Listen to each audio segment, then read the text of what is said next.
शेतकरी बंधूंनो नमस्कार. मी ॲग्रिकॉस पांडुरंग अंकुश राऊतावरे स्वागत करतो तुमचं आपल्या कृषी वेद यूट्यूब चॅनलवरती.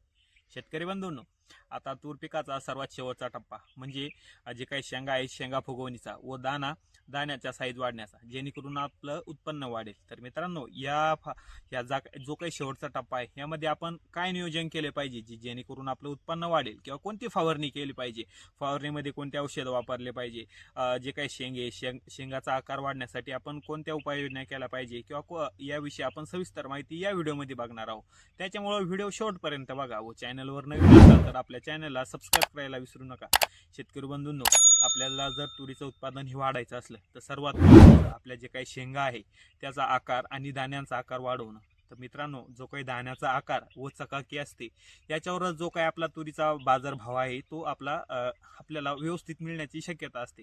तर मित्रांनो, जो काही आता शेवटची फवारणी आहे त्याच्यामुळे ही आपल्या फवारणी आपल्याला ही योग्यच झाली पाहिजे, जेणेकरून आपल्या तुरीचं उत्पादन वाढलं पाहिजे व आपल्याला भरपूर असा नफा मिळाला पाहिजे. मित्रांनो, जो काही शेवटचा टप्पा असतो यामध्ये जे काही तुरीमध्ये शेंगा लागलेल्या असतात तर त्या शेंगामध्ये सर्वात जास्त जे काही शेंग पोखरणारी आळी असते तिचा प्रादुर्भाव सर्वात जास्त होतो.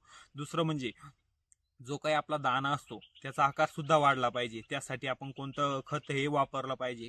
आणि एक आपल्याला असं बुरशीनाशक वापरायचं आहे जेणेकरून आपल्या तूर पिकाला सध्याचा जो काही सीझन चालू आहे हिवाळ्याचा, त्या धुक्याचं प्रमाण हे खूप जास्त वाढलेलं आहे. त्याच्यामुळं आपल्या तूर पिकातील जे काही समजा शेंगा आहेत छोट्या छोट्या त्या गळण्याची संभावना जास्त असते. त्याच्यामुळे आपल्याला बुरशीनाशक सुद्धा वापरायचं आहे. आणि आपल्याला पूर्ण व्यवस्थापन असं करायचं आहे की त्या आपल्याला एकाच फवारणीमध्ये त्यात अळीनाशक आलं पाहिजे, त्यात विद्राव्य खत सुद्धा आलं पाहिजे आणि एक बुरशीनाशक सुद्धा आलं पाहिजे. तर मित्रांनो, असं कॉम्बिनेशन कोणतं आहे?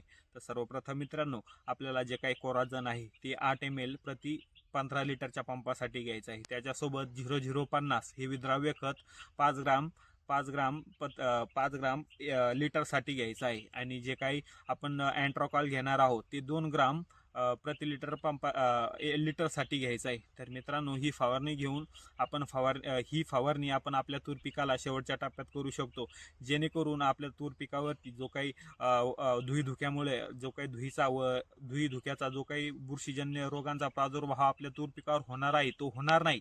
आणि जे काही विद्राव्य खत आपण वापरू त्याच्यामुळे जो काही शेंगांचा आकार आहे तो वाढेल आणि जो काही दाणा भरण्यास मदत होईल, आपलं उत्पन्न वाढेल. व सर्वात महत्त्वाचं म्हणजे आळी कंट्रोल होईल.